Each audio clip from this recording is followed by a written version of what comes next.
And for those who may just be catching up on what's happening, I'd like to offer a little refresher, if I may. So today, what was supposed to be debated in the House during this time period, Madam Speaker, was legislation regarding the federal budget.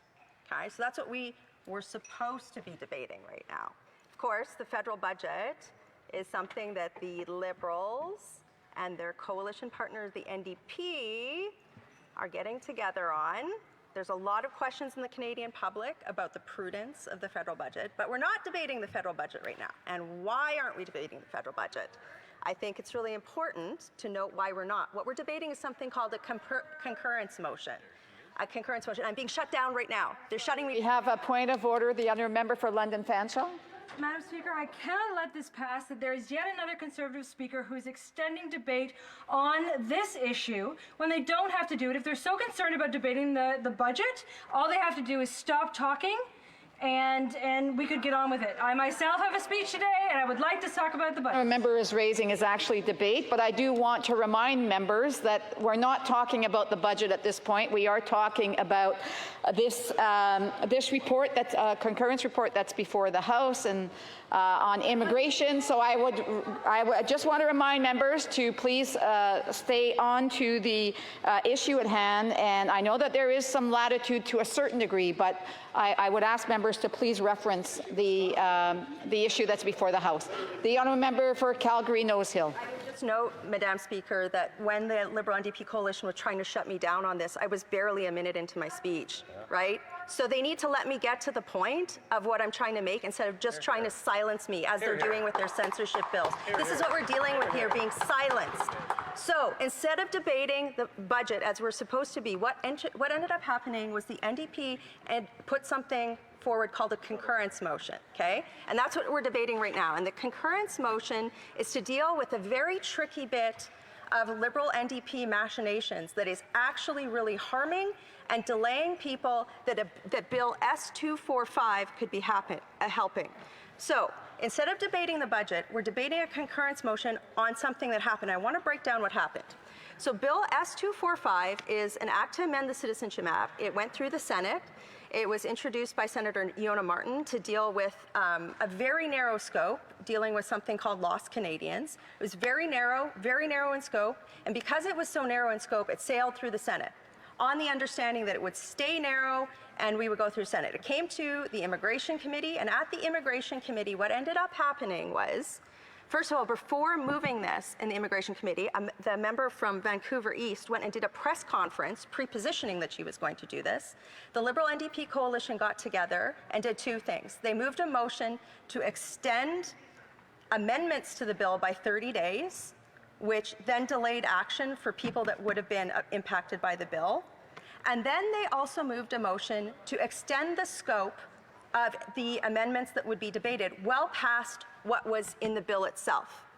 Now, for those who are watching and may not understand what this does, is it allows members in a private member's bill, which is supposed to be very narrow in scope, to put forward any amendment that they want. And what that in effect does, and the reason why I don't think we should have done that, is it's going to force the bill to go back to the Senate yet again. And it's going to delay and delay and delay justice for the people who we had nonpartisan, all-party agreement to deal with this.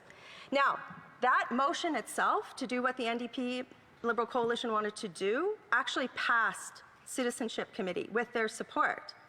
But what they did is, even though that passed, they introduced this concurrence motion in the House of Commons today, and it's doing what?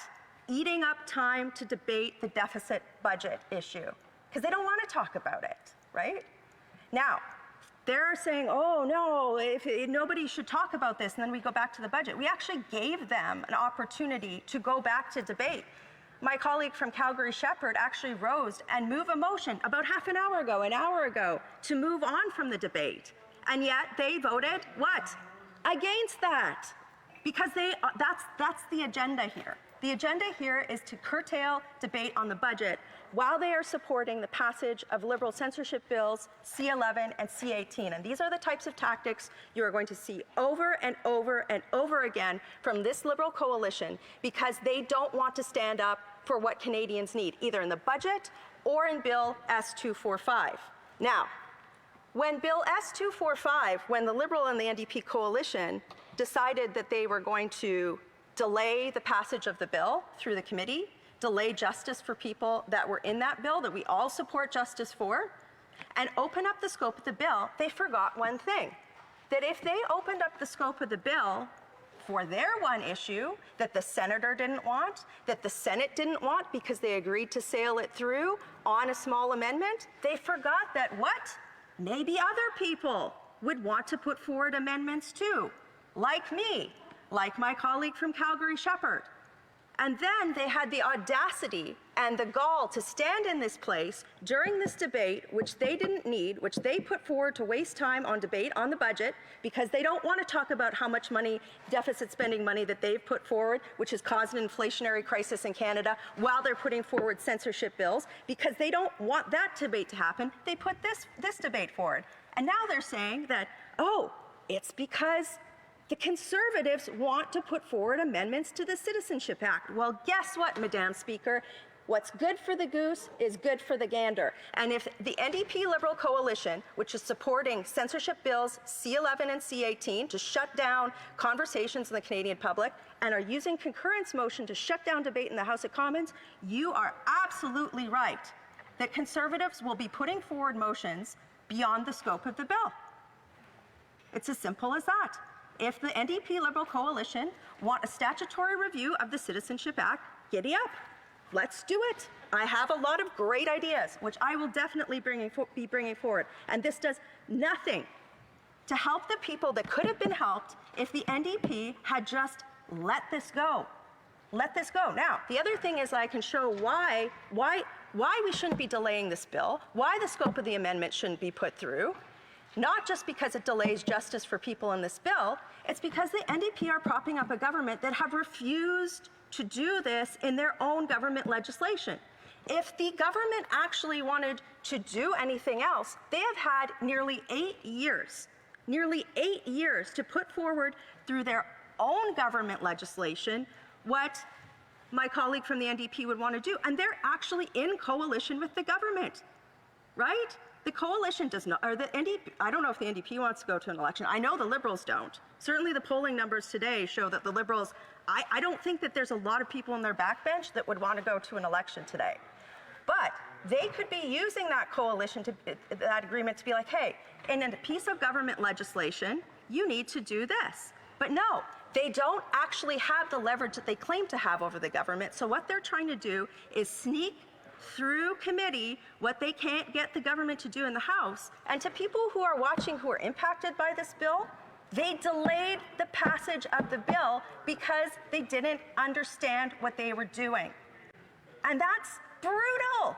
It's terrible. I can't believe it. I can't believe that they wouldn't do what we all had agreed to do in a nonpartisan way, as the Senate did, get Bill S245 through. So today, this concurrence motion that we're debating, the substance of this motion that we're using House of Commons time that we could have been debating the budget on, they moved this concurrence motion even though it already passed through the Immigration Committee. So they actually ate up hours of House debate time, critical, precious debate time that we could have been talking about. The path of ruin that this government and the Liberal NDP coalition have put us on by inflationary deficit spending in that budget bill. That is critical. People can't eat. People in Vancouver, the members home riding, are eating out of dumpsters because of this inflationary crisis, because of the affordable housing crisis. And today she moved a motion that would essentially cut off debate on the budget today, even though it already passed through the House of Commons. So, Madam Speaker, yes, I will be, if my colleague wants to open up the scope of the bill such that it's going to have to go back to the Senate anyways, through her actions, not mine, not the actions of my colleagues in the Conservatives, then we will be putting forward other amendments as well. One of the amendments that I would like to put forward, given that we are now reviewing the citizenship bill, is the fact that the Liberals said that they were going to essentially do away with the need to have in-person citizenship ceremonies. This is something that has received wide cross-partisan condemnation. I have here a opinion piece that was published in the Toronto Star on April the 10th. The title of it is called, "I'm horrified by the suggestion of canceling in-person citizenship ceremonies." And it goes through quotes from nonpartisan people who, including people like Adrian Clarkson, a former Governor General, a Syrian refugee, others who are saying the government should not be doing away with the requirement for in-person citizenship ceremonies. And I would like to amend the Citizenship Act to ensure that rather than doing away with them because the government can't figure out how to get services to where people want, that the government is actually required to make sure that new Canadians have the right and the ability to go to an in-person ceremony, to take that oath with fellow new Canadians, to be welcomed into the Canadian family in such a glorious way, instead of doing what they're doing now. And so, again, the members in this place who have used precious House time, even after, and I am speaking here because the government and the NDP, the Liberal NDP coalition, voted against a motion to end debate on this and move forward.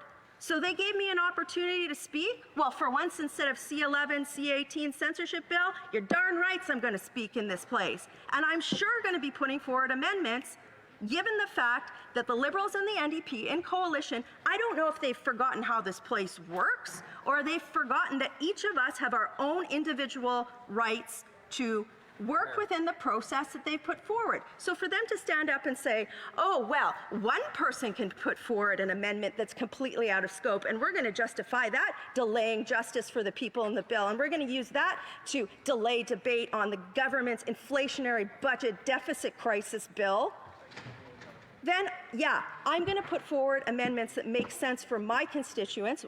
My constituents are filled, it's a diverse community in North Central Calgary where the Citizenship Act matters. So if the member from Vancouver East is going to use her Liberal NDP coalition position to try and get the Liberal government to extend the scope of a bill, and in doing so delaying justice for people while delaying debate on the budget, then yeah, I'm going to be putting forward amendments to amend the Citizenship Act too. And to the people who are watching, stakeholders who are watching this bill could have been through our committee already. It could have been sailing through the House. But instead, what the Liberal NDP coalition are doing, instead of the government putting forward their own legislation to address any additional issues, instead of doing that, the NDP proposed a motion to extend debate or extend this by another 30 days, plus have a statutory review of the Citizenship Act, plus. And they didn't think through the process. And I'm sure that when they were talking to stakeholders, they didn't talk to them, they weren't honest with them about what could and might happen if they undertook this path. If I had been meeting with those stakeholders, I would have said, you know what, this is something that we need to lobby the government for in different legislation, because the senator that put this forward in a private member's bill had agreement between her peers on a narrowly defined scope of a bill in order to get it through and get justice for people. If we do this, if we do what the member for Vancouver East is suggesting, it delays it for another 30 days. Then it's probably going to have to go back through the Senate. And you know what? The Senate takes a lot of time to look at things, right? Yeah. All that does, and then it's going to have to come back here again. That's months and months of delay when it could have been done maybe even before June. And now we don't know when it's going to be done. And it's why I oppose the approach in committee. And frankly, it's why I oppose using all this time in the House to continue on a debate that the NDP-Liberal coalition settled in Immigration Committee, an unwise course of action, and then they voted against. They just voted against an hour ago, not moving forward. And then as you saw at the start of this debate, Madam Speaker, time after time after time, my colleagues were getting interrupted by points of order saying that we shouldn't be allowed to raise the issue of the budget. Absolutely, we should be able to raise the issue of the budget after the NDP-Liberal coalition voted against a Conservative motion that would allow us to move forward to debate what? The budget. But here we are. So if they've given me that opportunity to speak, by not moving on that, absolutely I'm going to speak about that. And what I will say is, of course, I know that the Liberal NDP coalition doesn't want to talk about that inflationary budget, that big, expensive nothing burger that costs Canadians more, that's leading to food inflation, that's not addressing the core issues facing this country, because it's an embarrassment. Yep. And it's because they don't want an election, because they're all afraid of losing their seats, because Canadians are onto them. They're onto them just like I'm onto them right now. I'm tired of this. I'm tired of these games. We didn't need to have this debate in the House. This could have gone forward to Immigration Committee, but what we've done in effect here is delay justice for the people in this bill, Bill S-245. We delayed debate on the budget, and in doing so, we've delayed justice for all Canadians who are dumpster diving in Vancouver East to eat and who are continuing to not be able to afford places to live. And this is a hard truth. It's an inconvenient truth for everybody in this place to get into. But you know what? It's time that they're confronted with this. There's consequences for the actions of their coalition and of their backroom dealing that leads us into places like this where they make mistakes on parliamentary procedures and where they don't explain the implications of their actions to stakeholders who are advocating for change in this bill. Again, the government could have done this. Unfortunately, it is my duty to interrupt the proceedings at this time and put forthwith the question on the motion now before the House. The question is as follows. Ms. Kwan, seconded by Ms. Matheson, moved that the 15th report of the Standing Committee on Citizenship and Immigration presented on Tuesday, April 18, 2023, be concurred in. Si un député d'un parti reconnu présent en Chambre désire que la motion soit adoptée ou adoptée avec dissidence ou désire demander un vote par appel nominal, je l'invite à se lever et à l'indiquer à la présidence. The honourable member for Peterborough-Carrothal. Madam Speaker, I request